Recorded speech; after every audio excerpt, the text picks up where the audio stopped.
Sometimes things don't work out the way you plan them, or the plan doesn't go far enough ahead. But one way or another, you're always going to be a victim of circumstance. Sometimes circumstances are really dire. Things like your family's financial situation, or if you were born in the wrong part of the world during the wrong point in history. And these things to some are blips in the timeline of your life. But they're also the elbows and bends that make a person who and what they are. If you got your dream job, you would have never met that special person in the bookstore. Maybe you wouldn't have gotten the opportunity that eventually found you. There's a chance that you wouldn't even be the same person you are due to a million little reasons outside of your control. And this has deeply upset me for years. Thinking about all the lost versions of myself if different decisions had been made by other people that weren't me, about all of the small, minute details going back as far as before I can even remember, before I was even alive. It's daunting, and it's not something that I like to think about. I like to believe that I'm in control of my own agency, and that's not necessarily the truth. If you'll allow me, I'm gonna get personal real quick. I hope you don't mind, dear viewer. I've talked before on this channel about how I tried to min-max my life. I wanted to go to school for 4 years and get in, get out, and make as much goddamn money as possible. I thought that following the computer path was the best way to do this. I had kind of an interest in computers. I really liked making things, and I thought that it was an easy way to make a ton of money without needing more school. I didn't do all that well in school, all things considered, but I did make it through onto that lucrative job market that was promised to me. Except, it was gone. The free money venture capitalist train had left the station, and tech jobs were shrinking. While the jobs were drying up, there were plenty of layoffs, so there was a lot of overqualified people looking for entry-level jobs. So I really tried to think different. I tried to think about the skills that I had and what could separate me from someone else, and through a lot of applications and even more luck, I got a blue-collar job working on technology. After a few months of working, I eventually worked my way into working on unreleased stuff in R&D. And this job wasn't perfect. My crippling self-doubt made me really hate the fact that engineer wasn't in my title, or that I didn't make enough money to move out of my parents' house. But I had a good work-life balance, and honestly, the pace got me to think, for the first time in years, about the things that actually matter to me, like my relationship with my family, my relationship with my girlfriend, and about what I like, what I actually like, and that's making things, especially YouTube videos. Well, this past weekend, I got an email from my company saying that they're doing layoffs because of the tariffs.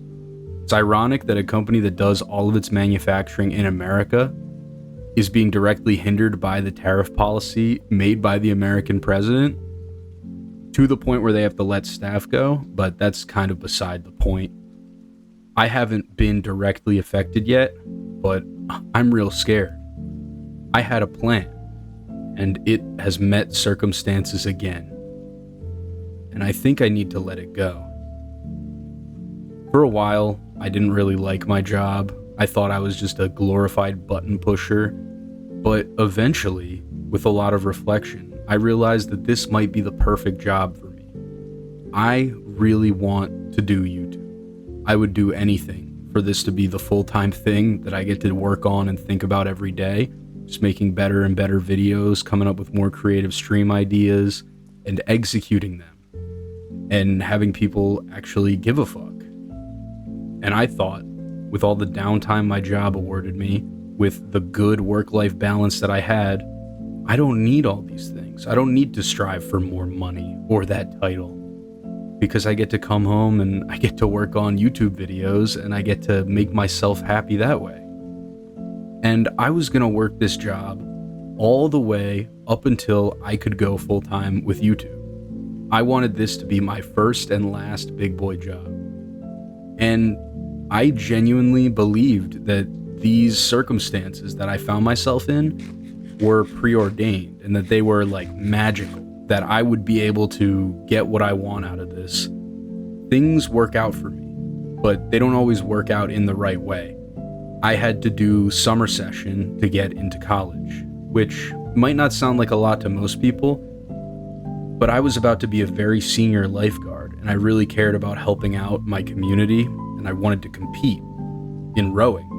And then the COVID pandemic happened, and I didn't have to go to school anymore. I did all my classes online. I didn't get a bid to a fraternity, but my friend did, and he was lucky enough to get me an inside connection with a group of guys that I really liked.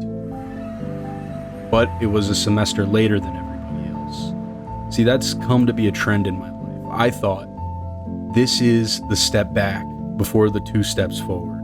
You know, I am working a job you don't need a college degree for, even though I have one, but it will allow me the opportunity to figure out YouTube and to grow. And if you want my honest projection, my big goal is to go to the Streamer Awards in 2027. And it's still possible, but this really throws a wrench into my planning, into the amount of time that I put into certain things. It's becoming very difficult. I could stop this and take a break and get my shit in order. I don't need to put out a video this Monday, maybe Tuesday, sorry, but I don't want to stop. If I stop, it'll never happen. And as long as I keep going, circumstances be damned, it could always happen.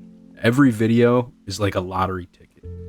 You never know which one could be the right words at the right time that make people really feel something.